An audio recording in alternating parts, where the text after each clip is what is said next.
Welcome to the ProfServ Traction Podcast, dedicated to exploring how professional services and technology businesses break through the ceiling.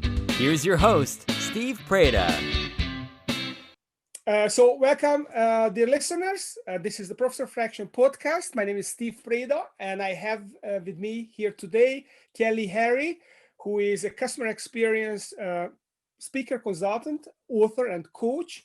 He was the founder and the CEO for 20 years of the Henry Chiropractic Clinic, which was a chain of clinics he developed into a leading organization in its field in America, using a system-based approach, which allowed him to create systems around acquiring and retaining patients, around creating a team atmosphere, creating loyalty with patients by solving the problems in a proactive way, and created an ease of convenience of using the service.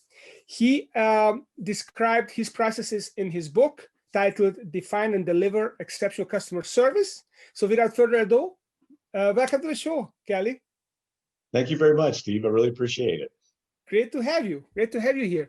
So Kelly, tell us a little bit about your journey and how did you discover customer service experience, and how did you evolve into being an expert in this field? Great question. I got out of chiropractic school and moved my family to New Mexico, near to where my wife grew up, a small community in the southeast corner of New Mexico.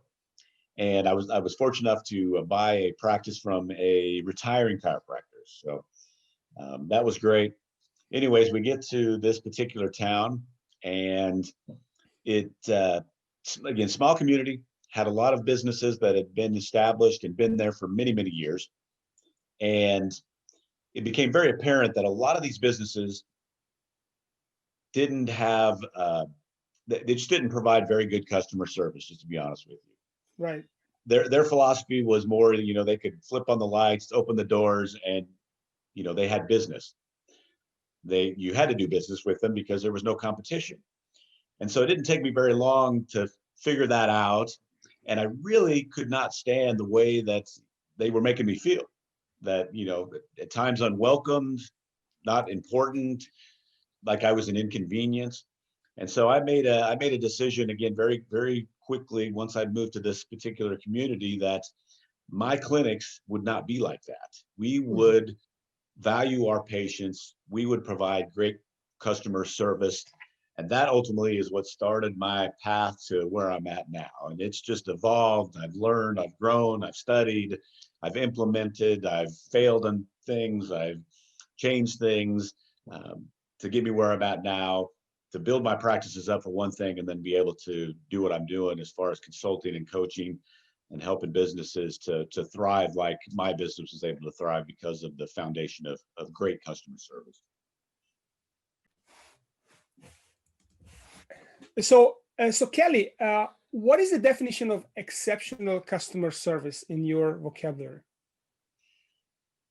Well, the definition, in my opinion, is a relentless focus on making the customer feel valued or important or special whenever they are in your business or anytime you interact with them. And that's every employee, that's every interaction, that's every day. Your focus, single focus, is to make that customer feel like they are the most important person in the business.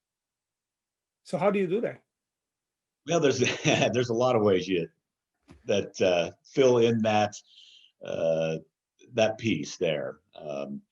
It's training, it's hiring the right people, it's making sure that everybody from the top down is on that same page, having the service mindset. Again, that singular focus of, we are here for the customer is not here for us. So again, it's just that collective foundation that really puts that into play and really makes that what it is. It's not just one singular action, it's a collection of things that are really going to create the perception for the customer that this business really, really appreciates me, values me being a consumer and a customer for them, and by doing that, that customer is going to say, I'm going to continue to do business with them because they make me feel like I'm important. That's really cool. So so what are the key principles of that process? So can you give me some examples of what it looks Oh, like? absolutely. Yeah. Absolutely. There are two vital principles. The first one is customer perception is everything in customer service. So your business gives a perception, good or bad. Customers are going to get a perception from your business. And so it doesn't matter if the owners, the upper management, the employees, it doesn't matter what their perception is. If they think they give great customer service, but the customer doesn't, the customer wins out. They're the ones that are right. So you have to keep that in mind. The perception by the customer is what drives things. The second principle is, and goes hand in hand with the first one, is the customer's perception is driven by how you make them feel. Do you make them feel valuable, important, special, like a rock star when they are in your business or dealing with your business? Or are they just a number to you? Are you just making a transaction with them? So that perception is driven by how you make them feel. And again, how you make them feel is the key component. You want them to be special. You want them to feel special, to be valuable, to feel important, feel like that rock star. And again, that's where that perception goes up. The customer service is being maximized to create more business, to grow the business, to create profits. So can you give me some examples how you do that? How you create that thing? What do you tell your employees? How should they behave in order to create that rock star feeling in the patient, in the customer? Absolutely. There's some very simple things that you can do that you could take from this podcast and employ them just immediately. And it takes virtually no training and no money to do it. First thing is everybody in a business should be smiling, or at least the frontline employees, the ones that are interacting, and actually the ones on the phone too. If you answering the phone and talking to a customer, you should have a smile on your face too, because that tone comes through. But a smile is the universal welcome. It makes people feel, again, valuable. It makes them feel calm. It calms them down. So a smile is just it should be a piece of the uniform that an employee puts on every day. As soon as they get to the business, put a smile on their face, so they look like they're ready to help a customer out.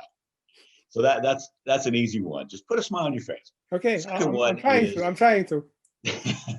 Well, I wasn't speaking to you directly, Steve. So, but collectively, put a smile on your face. Not only will it make the customer feel better, it'll make the employee feel better, because it's hard to be in a bad mood when you're walking around with a smile on your face all day. That's true. The second thing is just be friendlier. A lot of businesses have this idea that they are friendly. Mm-hmm. And to them, friendly is just because they said hello when the customer walked in. Oh, hello, good to see you. How can I help you? Well, most of communication is not verbal, as we all know. It's gestures, it's tone, and those type of things. So being enthusiastic and being friendly, those go hand in hand. So you need to be friendly. And friendly is, how are you doing? How can I help you? Acting generally happy that customer is doing business with you. That's a big part of it. So just bring up the friendly quotient. And then the third thing, and then again, this is very simple, but it seems to be going by the wayside. The more I deal with businesses and clients and talk to potential clients, using manners and simple phrases such as please and thank you and you're welcome seem to be going, like I said, by the wayside. They're not used as frequently, as often as they once were. And they're certainly not used in communication as far as email or text or chat bots, those type of things. And those phrases really, again, show value to the person you're communicating with. And it's such a simple thing to do, to add to an end of email or say to a customer when they've done something or asked a question or whatever the case may be. please, thank you, you're welcome. Again, it's just adding value to the person you're communicating with. So those are really three very simple things that can, like I said, be implemented almost immediately with very little cost, but can bring that perception for the customer up of the quality and the level of customer service a business provides. So this really sound like common sense principles. Absolutely. So are you saying that most businesses don't do that? Or Well, is it statistics, I say that, but statistics say that too, to be honest with you. And why don't they do that? I mean, well, some just don't feel like it's that important. That marketing is more important than taking care of customer service or training on customer service or doing these little things. And that's my principle of coaching. It's let's do these little simple things, but do them consistently and see where that takes you. And a lot of businesses just don't do that. That's just not on their radar. A lot of businesses too think they already provide great customer service. And that's a myth that I deal with a lot of business owners. And most businesses do have pieces of good customer service, but as a whole, they really don't. And they don't look for those problem areas, the bottlenecks, those issues that they have that are upsetting customers or the customers are not happy with. And they don't talk to their customers and they don't get that information. And so consequently, they lose customers. And when you lose customers, obviously you lose profits.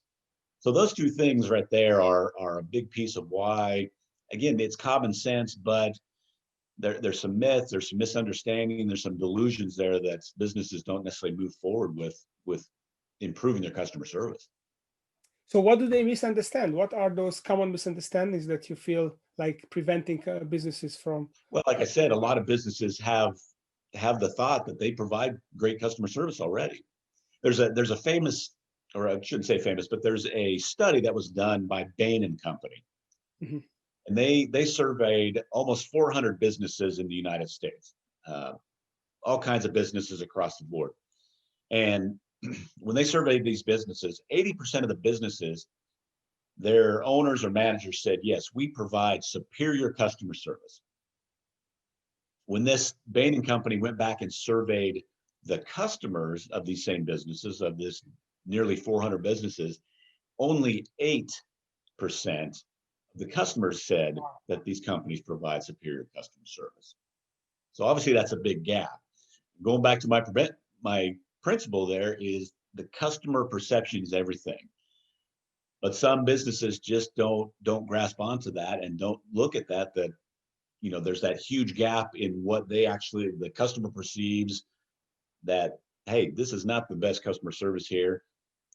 And they live on the delusion of, yeah, we do provide great customer service. There's nothing we need to do about it. Let's just keep plodding along like we always have. Is this because it's hard to measure customer service, or is it because it's seen as a soft skill that is perhaps less exact, less interesting, or feel like it's like less professional in nature? I think yes to all that, although it's not that hard to measure. And really the only three metrics that I were not required, but request and recommend my clients use is patient or customer satisfaction surveys. And basically you just ask them, rate our customer service on a scale of 1 to 10. And if it's less than an 8, then you need to talk to that customer and see where you're missing the boat. And they'll show you exactly what needs to be done. Second survey is an employee satisfaction survey. If your employees aren't satisfied, if your employees don't feel valued, it is impossible for them to turn around and to provide great service. So that's actually even more important than the customer satisfaction. So you need to make sure you're treating your employees as good, if not better, than the customers. And then the third metric is just cash flow and profit. Mm-hmm. When you start working on these things and you start building loyalty with customers and keeping more in and they're referring, you're going to sell more, profits should rise, cash flow should increase. So that's a pretty easy metric to follow and to measure. Yeah, well, definitely cash flow and this internally generated happiness. I mean, some companies have this as their value. One of my former clients who runs the Richmond division of a construction company, their customer value is happiness, like Disney happiness, and they really put great focus on their own employees' happiness, their customers' happiness, obviously as well. But they have all these events. They build, they create team cohesion, and then when people feel happy inside the company, then they're going to project that feeling out to the customers, and the customers, it's going to rub off on customers as well. Absolutely. Yeah, absolutely. You can't stop it from happening. So my business mission statement and what I try to have my clients all adopt as their mission statements is be the best part of the customer's day. Be the best part of the customer's day. mm-hmm. Like it. Make sure that when that customer's interacting with you, that they can leave your business and that will ripple out because you've made them feel better. You've made them happier. You've made them more positive. And as they leave there, that's going to ripple out to the people they interact with. So again, it goes above and beyond just transactional and relationships in that particular business. You're actually affecting people outside the business really one way or the other. So if it's credit service, again, you're leaving the negative out there for customers to ripple out that effect. Or are you providing that great service where you're making people feel valuable? And again, that's going to ripple out in a little different way. So what are the companies that are doing well in this arena? Can you give us some example of companies that really provide outstanding customer service experience? Absolutely. There's some huge companies. Some of the biggest companies in the world were built on the foundation of great customer service. Everybody knows Disney. If you've been to Disney World or Disneyland, you can see how they work, and you feel pretty valuable. There's a reason it's called the happiest place on earth. And that's their philosophy. So Disney's one of them. Amazon was built on the foundation of customer service and convenience. And I'm sure most everybody listening here has been touched by that. Apple's another one built on great customer service and how they run and how their stores are put together. And then Southwest Airlines is another example of great customer service and being built on the foundation of customer service. And I may not be totally correct in this statistic, but as far as I know right now, they're the only airline, at least in the United States, that actually turns a profit every year compared to the other airlines. So if you fly in other airlines and compare them to Southwest, there's a big difference in the customer service generally. Yeah, and I just read an article the other day that they are picking up routes from other airlines that are suffering the pandemic, and absolutely, they are actually in investment mode. Yeah, which is pretty amazing. And it can be the difference between, I hate what's going on right now, and a lot of businesses have had to close down or, obviously had to back off.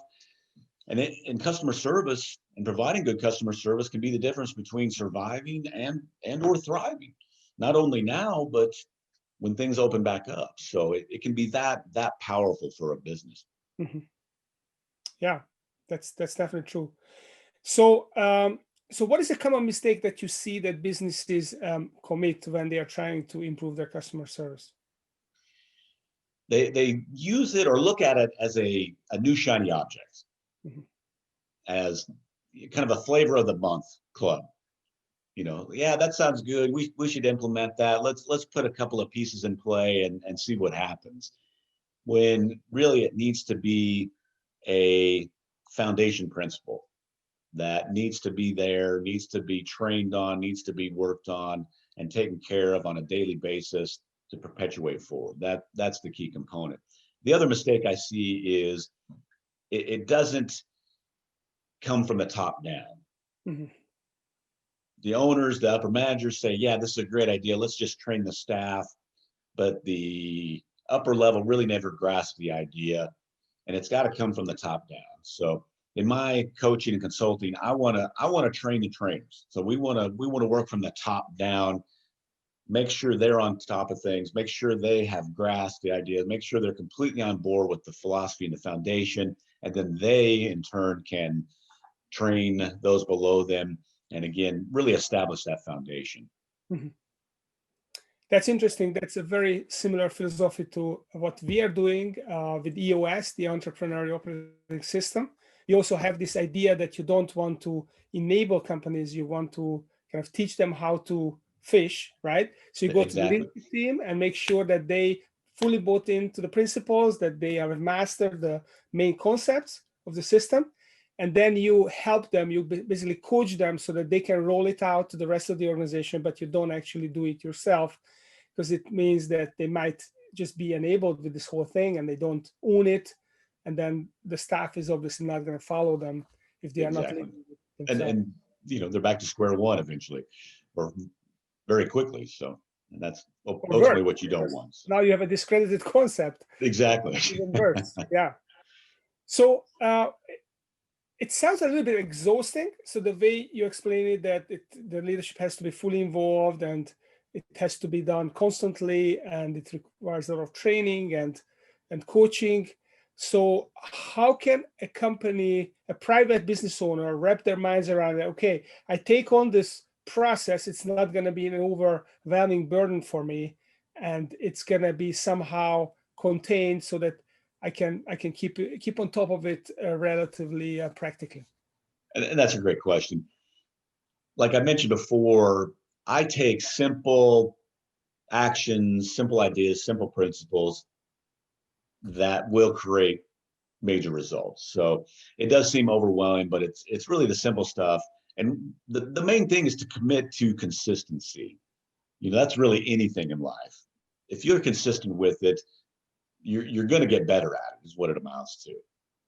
But again, you have to be consistent, and you have to be committed to it. My program, I call it the 5% bump program or consulting program.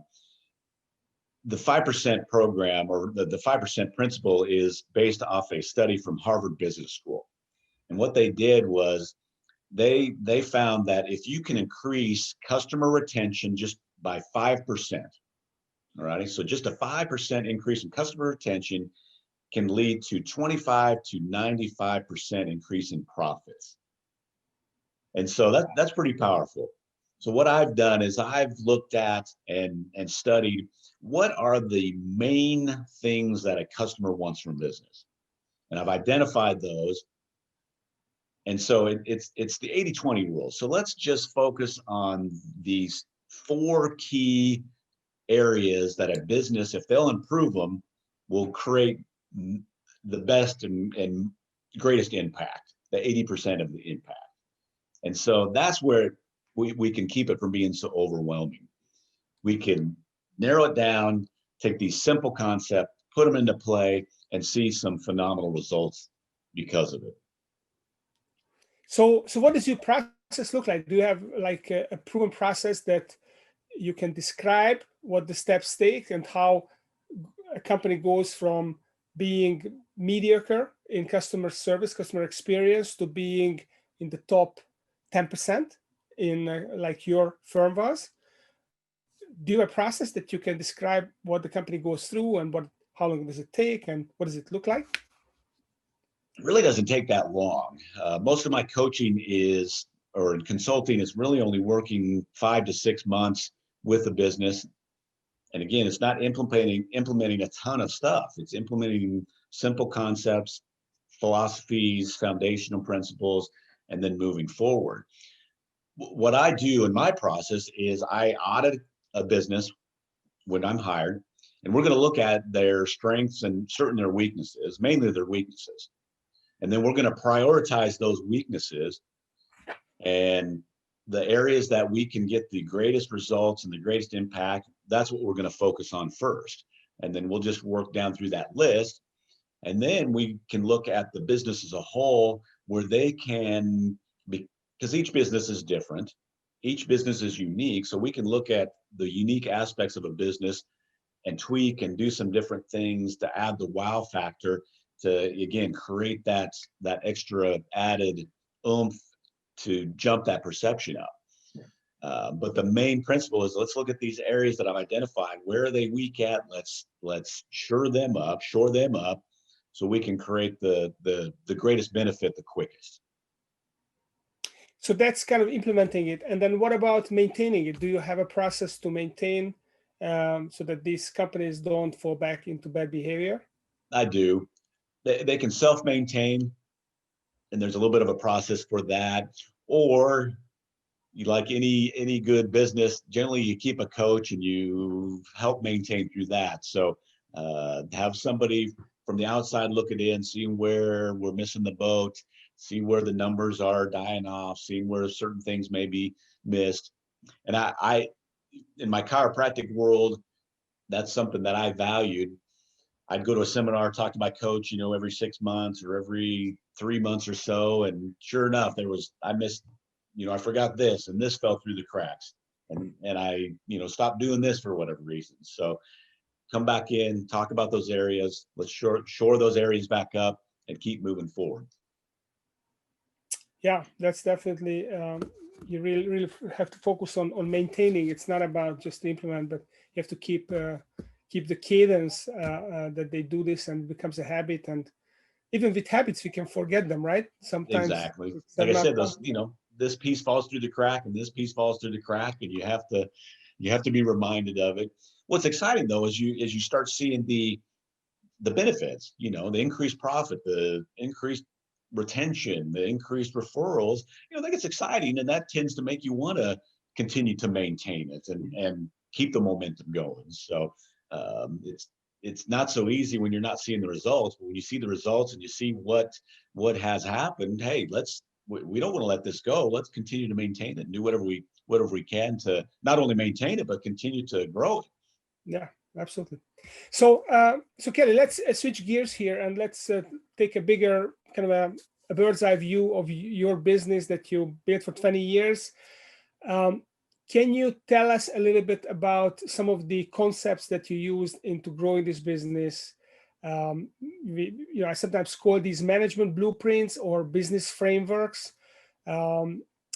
Examples could obviously be the entrepreneur operating system, but it could also be something what I did when I was running my consulting firm, and we were part of a global network. I traveled to different countries where the most successful firms were, and I interviewed their partners, and I made copious notes and then tried to implement all those pieces in my business to have a better framework.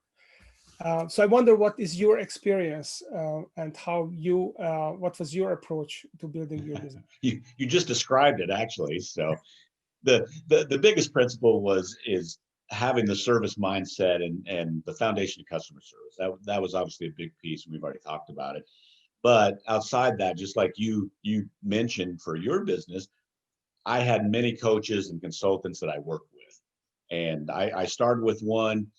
They helped me put in a framework to grow my business. And then I actually outgrew that particular consultant and coaching firm. So I found another one that could help me continue to move on, use them, kind of outgrew them, moved to another one.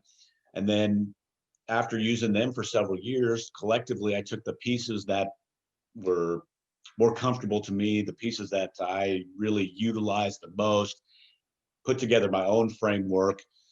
And that ultimately is what I'm coaching and consulting and using at this point. But I use those pieces from the foundation of the coaching and consulting that I utilized through the years. So you wrote on your LinkedIn profile, which was really interesting, about these 4 areas which you worked on in your business to make it more better, more customer friendly, or more productive, more successful, more profitable. And could you give us an example of each of the areas, one tool or one approach that you implemented? So, for example, we talked about acquiring and retaining patients. So beyond what you already described, was there anything else that you did specifically for the acquisition of patients?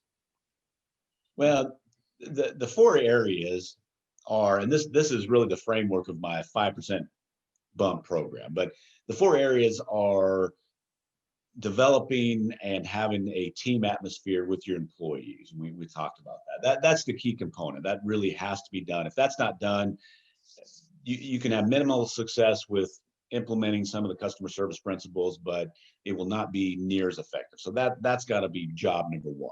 So Job how do number you two, do that? Give me an example of strengthening the team atmosphere. well, it's making your team, your employees feel valuable. And let me give you a story where I was for several years in my practice and what my philosophy of my employees were. I had the mindset that an employee was a liability. And my job was to continually find where they were messing up and correct them and make sure they did their job right. And that's the complete wrong attitude to have. And finally, through my coaching, the coaches that I had, they finally said, listen, you've got to have a different attitude. You can't have that attitude of your employees are liability. You need to change and think of your employees as an asset and start looking for the good they're doing. So that was a huge piece for me. And I would suspect it could be a huge piece for a lot of employers. Start looking at them as assets and seeing the good, because those employees are doing way more good than they are bad. And make sure you're complimenting them on it. Make sure you're recognizing them for the good they're doing, making sure you're seeing that and continually pouring out that information to them. Let them know they're doing great and that they are an asset, and just build that team up that way. Mm-hmm. And that creates loyalty with those employees to you and to your business. And also in turn, they want to continue to provide great service and serve those customers like you would want them to. But again, that was a huge mindset shift for me that made a world of difference. So that's a key component right there. Okay. What about the customer acquisition piece? Well, again, when you get this customer service rolling, customer service is the new advertising. And so when you implement and you start retaining more customers and they feel valued and they feel important and they have loyalty to your business, they're going to want others to come in and be valued and feel important. So they're going to tell their friends, they're going to tell their families, they're going to tell their acquaintances, hey, go do business over here. They treat you like a rock star. And so that becomes the acquisition part of it. Now you still need to market, but the beauty of it, and like I mentioned on the 5% bump, you increase your profits by 25 to 90% because, again, you get more customers in, you keep those customers, they keep referring, and then you don't have to do as much marketing because you have this giant referral source. And one of my favorite quotes is, marketing is the price you pay for bad customer service. So as your customer service improves, acquisition improves, you don't have to do as much marketing. I like Another aspect too, though, is when you are acquiring new customers, they are, again, they're your mouthpiece and they are your marketing piece. But they also are going to perpetuate making your employees happy as they're seeing the increase in customers. So it's a vicious cycle going in the right direction for you, as opposed to the other way. Yeah. And what about, that's really cool. What about the ease of convenience? You also talk about ease of convenience. So how can you improve that? Well, a lot of that has to do with the business type and the uniqueness of the business. But we live in a society where we want everything now. We want everything then, actually, but it's always now. Microwave society. And so the more convenient you make your business for your customers, the more they are going to enjoy that. And that patients, customers will pay for convenience. They'll pay extra for convenience. That's how important that can be. So how can you be more convenient as a chiropractor? Is it about the instant access, or is it I don't know, is it the office that I can do some work while I wait? What is it? Well, it's limiting wait times is the biggest component. The two things that really improved my perception or patients' perception of my business was decreasing wait times because some patients I needed to see more often. So if they had to wait 20, 30 minutes and they were in my office for an hour, 7 days a week, that's pretty tough. Even if they, are in dire need of my treatment. But if we can make it where they waited less than 5 minutes and they were out of my office in 15, 20 minutes, they can get on with their life and still get great quality care. So that helped tremendously. The other aspect of it was having it open to take in new patients whenever I could, where if a new patient called in, they could get in that same day. And they appreciated that. They're like, oh my goodness, thank you so much. And they would come to my office. And I've dealt with chiropractors and physical therapists, some in the medical realm, where both those aspects are terrible. They're making their patients wait for 20, 30, 45 minutes. And then, they're several days out to weeks out for a new patient to get in. Now, if your reputation is so good and your service is so great, sometimes you can get away with that. But the vast majority of those in the medical realm, particularly chiropractors and physical therapists, that's no good. Yeah. Those patients will go find somewhere else to find that service somewhere else. Yeah, because they won't put up with that. Of course. Okay, and the final one, the fourth one, was this idea of the problem handling. So how do you handle problems? Well, first of all, handling a problem can be a huge, huge benefit when you do it in the proper way. Because if you'll take care of a problem in a way that satisfies the customer, really even more than satisfies them, you go above and beyond that particular customer, patient, client, their level of loyalty will be greater than just the average customer. Yep.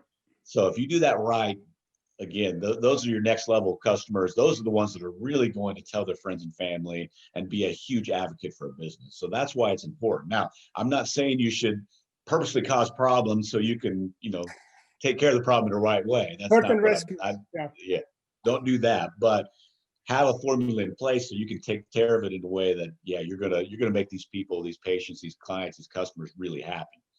Main thing is the first principle is just do it immediately. And it actually, if you can handle a problem, if you can communicate a problem to a customer before they know that was a problem, that will blow their mind. They'll like, my goodness, I didn't even realize that was an issue. An example for me, that one of my favorite restaurants, we had was with my family, we had ordered, we were just sitting around talking, waiting for our meal to come out.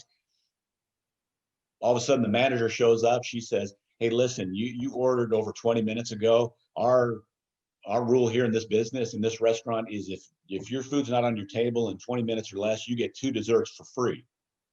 And we were just blown away by that. So again, if you can recognize a problem before the customer knows, that's pretty huge. That's a big thing. But if you can't do that, then make sure you're acknowledging the problem immediately and showing that you're trying to take care of it immediately.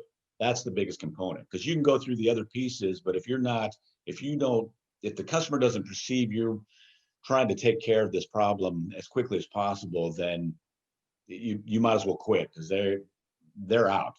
They won't feel you like you're trying to help them. That's true. Another way is to make sure you're satisfying the customer. And ask them, how will this make you happy? What can I do to make this right? And the vast majority of customers, they'll give you a reasonable request. There'll be a few that would try to get, everything they can from you, but the vast majority, they're going to want to just be satisfied. So make sure you do that and a little bit more. Another piece is to apologize. Apologize. Put pride behind you and apologize. Hey, we're sorry for dropping the ball. We're sorry for messing this up. We are going to make it right. How can we do that for you? And just acknowledge that issue and apologize for it. It's okay to even apologize if it happens to be the customer's fault that there's a problem too. Now, you don't have to lie and take it upon yourself and say, hey, we're sorry for messing this up. You can say, hey, I am so sorry this is happening to you. I'm so sorry that you're going through this and having to deal with this. How can we make this right? Let's get this fixed for you. And that is such a psychological positive for the customer. Immediately puts them at ease. Again, makes them feel immediately like you're valuing them and making them feel important. and then you can move forward from there. Yeah, I definitely had experiences where I screwed up with a customer, and it created an opportunity to demonstrate in a dramatic fashion that I go out of my way to correct things, and it actually left a positive impression at the end. It was a net positive for me in this relationship with the customer. Absolutely. So, yeah. So that's really cool. So we are getting close to the end of the show. Let me ask you, if you look back, let's say 20 years, and you were going to be coaching your, I don't know, your 30-year-old self or 25 or whatever. I don't know how old you are. That's pretty good. All right. I'm 49, so you hit it pretty good. 49. Okay, that's pretty much 29, 30. So what would be the most important thing that you would share with them that you know now, but you didn't know then? Quit feeling fear and failure. And one of my favorite quotes, and I didn't learn this till, I don't know, maybe 7, 8, 9 years ago, but there's no such thing as failure. There's only feedback. Mm-hmm. So quit being so timid that way. Just move forward. I also love the quote or the idea of ready, fire, aim. Mm-hmm. You know, quit waiting until everything is supposedly perfect to move forward, to put in a new idea or implement this or take this action. Just do it and then course correct. Take the action and course correct. Now there's some decisions, you need to take more time to analyze and make sure you're making the right choice for long-term ramifications. But the majority of our decisions are not that critical. So we can move forward. So just don't fear those. Don't fear that change. Don't feel that failure. Just move forward and continue to correct as you go. That's the biggest thing. I was so timid and just, I don't know, and wishy-washy to some degree. And I was able to achieve a lot and had a lot of success, but I know I could have even done more if I just wouldn't have been so timid and not feared failure and not worried about it, anybody or anything, what they thought or what was going to happen. Just move forward and keep pushing towards my goals and dreams a lot quicker. Yeah. So definitely the old trial and error is basically the entrepreneurial function, isn't it? It is. People who are willing to try trial and error and go forward. And as long as you don't make such a huge mistake that you take yourself out of the game, because that's obviously the barrier. Don't get yourself in a position where you have to take a job because you're out of cash. As long as you avoid it and you manage your risk, the upside takes care of itself. I think true. What Warren Buffett likes to say. But even in those scenarios, and this is something that I've had in me since day one, since I started my business way back in 1998, is it wasn't a question of if I was going to be successful, it was always when. So even if you make a fatal decision, so to speak, and have to take a job because you run out of cash, just keep pushing. Yeah, you took a wrong turn. Yeah, it's a little painful. Yeah, you may have, it's going to take longer. You're going to have to do something different, but you can still course correct from that and continue to move forward. And again, you still achieve your goals and dreams. And it's never in the manner that you thought it would be anyway. So it's always twists and turns in the entrepreneurial journey, ups and downs, sideways, back and forth. So you just got to stay focused on where you want to go, what you want to do, and have that attitude of it's not if, it's when, and keep pushing towards that. Okay, that's a great way to finish this discussion. So for those of you that would like to learn more about your process of customer experience, customer service, where can they learn more? Obviously, you have your book, Define and Deliver Exceptional Customer Service. Exactly. Awesome. Is it available on Amazon? It will be. Actually, it's being launched on January 11th. So that's just the pre-copy. But January 11th, you'll be able to get it off my website and on Amazon. Okay, awesome. So definitely, is it available for pre-order? It isn't yet. So yeah. Okay. All right. So make a note in your calendars, January 11th, and go on Kelly Henry's website. Can you share your website with our listeners? Yes, it's drkellyhenry.com. Okay. Pretty simple there. Yeah. Okay. And certainly learn more about my philosophy and what I'm trying to help businesses with. I'm trying to help businesses. I'm helping to serve those businesses so they can serve their customers better and grow and see the success that I've seen. That's my ultimate philosophy and goal with this, my consulting. That's awesome. And maybe people can sign up for your, for your book on the website or something. Absolutely. So we'll have that link here fairly shortly. Okay. So by the I time also have a link to a strategy call that is free of charge. We can talk about your business, where I might fit in to help you grow and really maximize the profits and growth in that business. You can also email me actually at drkelly@drkellyhenry.com. If you have questions and would like to learn more, communicate with me, I'd be more than happy to go through email as well. So I'm just open to talk and help businesses grow and thrive. Okay, awesome. It's all going to be in the show notes. So thank you, Dr. Kelly Henry, author of Define and Deliver Exceptional Customer Service. Great to have had you on the show, and have a great Thanksgiving. You too, Steve. Thanks for the opportunity. I really appreciate it. This was the ProfServ Traction Podcast with Steve Preda. To learn how your professional services or technology business could break through the ceiling with EOS, visit tractionequity.com.